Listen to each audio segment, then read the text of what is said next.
Hi, my name is Nader Montez, lead curator for this Dave Marsden post on the Virginia On Air Elections and Governance Hub. We sat down with Dave Marsden, representative for the 37th Senate District, for a short interview. Well, thank you, Senator Dave Marsden, for taking the time to sit on an interview with us today. I'd like to get started by asking you, why did you get involved in politics?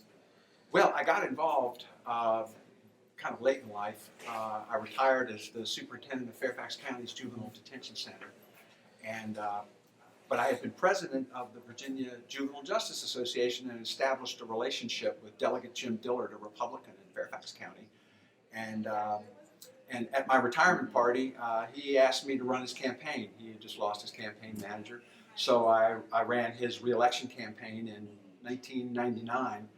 And he won by 18 points. We did great, and as a result of that, there came an opening in Richmond at the Department of Juvenile Justice, and I became chief deputy and acting director down there for 2.5 years, and just got fascinated with the process. When I came back, Delegate Dillard wanted me to replace him. I said, I can't do it as a Republican. He said, I'll support you as a Democrat, and that's what happened. I ran as a Democrat with his support. It cost him a seat on the board of William and Mary because of his colleagues, his former colleagues, needed some retribution for his support of me. But we spent 4 years in the House and now 10 years in the Senate. All right. And what has been your most significant accomplishment to date? I think to date, it's been the creation of the beginnings of the medical marijuana industry in the Commonwealth. Working with a family who called me about being refugees in Colorado, to be able to get CBD, CBD oil from the hybrid plant that was created out there that had almost no THC in it, the stuff that gets you high, and CBD had tremendous positive impact on children with intractable epilepsy. And so we started out with that. Now the bill is we'll have companies that have been authorized and given licenses under the bill. We've got regulations in place. There'll be 5 facilities in Virginia that can create these oils from the marijuana plant to help people with any disorder that a physician feels it will help for. The physician writes a recommendation, and they can establish a relationship with one of these 5 facilities and receive the oil. And it'll be heavily regulated. The product will have in it what it's supposed to have in it, and no impurities, and it'll be a good thing. Awesome. And what is the most important new legislation you want to patron for the 2020 General Assembly? One of the things I've been working on for 5 years is a parole exemption for minors, juveniles under the age of 18, who've been sentenced to life without parole for an offense that may have been a homicide, may not have been, but they were given life without parole. And I want to give them a 20-year option at a parole hearing. We don't have parole in Virginia now, except for people who were sentenced before 1995. If you've been sentenced since 1995, you are not parole eligible, juvenile or adult, if you're tried in an adult court. And so I want to create that exception for juveniles. And I've been working on it for years. I've gotten it out of the Senate on a couple of occasions. And I'm hoping with the turn of events here that we'll be able to get that out of the House, and it'll have great meaning for dozens of young people who right now are facing never being released from prison until geriatric parole, which is usually something granted for somebody to go home, and because they have a fatal illness.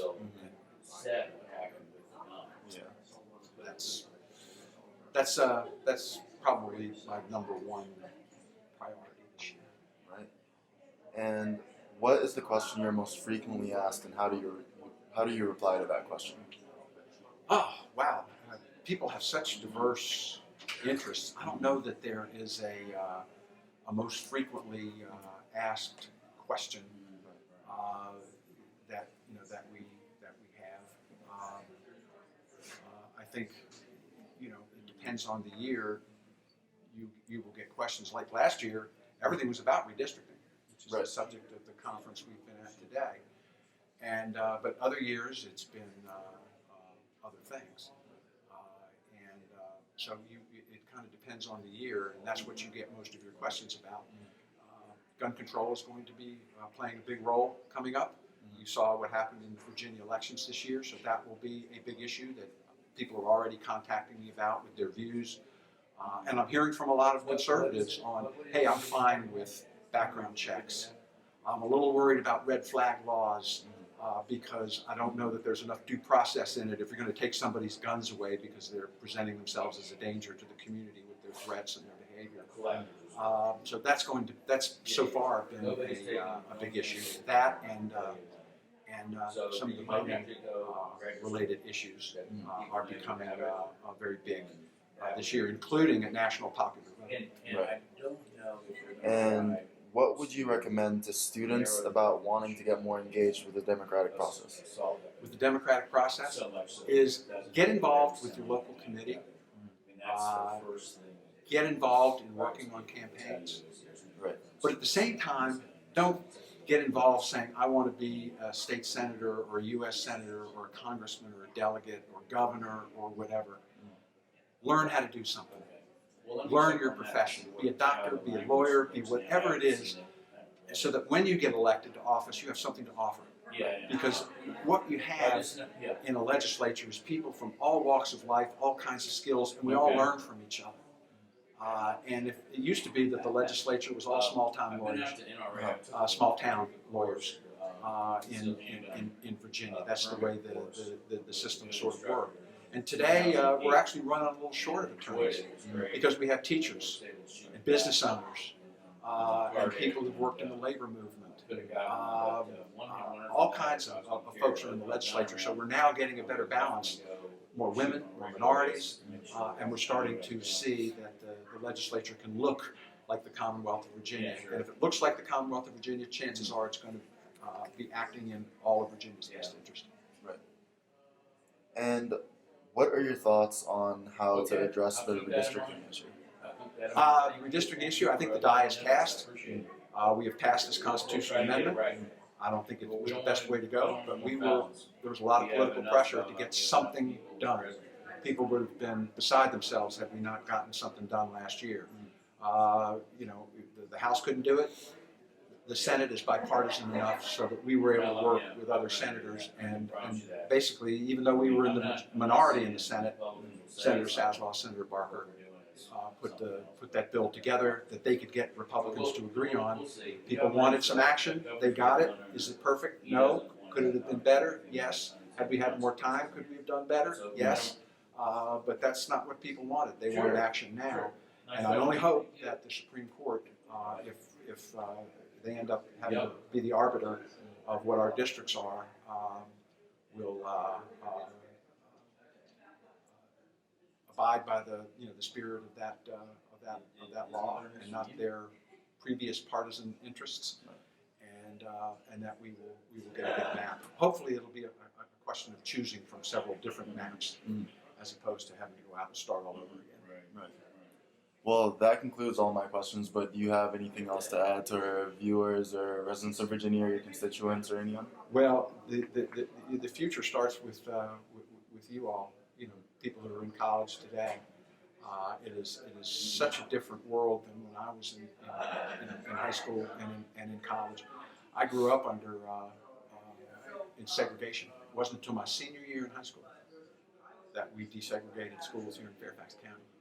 So we think of that as ancient history when that existed. I remember it, and what I can tell you is that people's attitudes and what have you think that the world is one steady move toward progress. You have to fight like crazy to keep from taking steps backward. With regards to relations between people of different sexes, sexual orientation, gender, religion, ethnicity, and what have you. We're learning how to do that here in the Commonwealth of Virginia in the United States. And that's the most important thing that we can do, is to show the rest of the world how you pull everybody together from all different walks of life and every difference you can imagine, and still be able to govern themselves in a Republican democracy. And we do have a republic. It's a representative democracy, And if we can get everybody to participate in that from all their different perspectives, then we'll show the rest of the world how to live in peace and harmony, and that's our goal. All right. Well, thank you again, Senator Dave Marsden. Thank for you. interviewing us. This was awesome.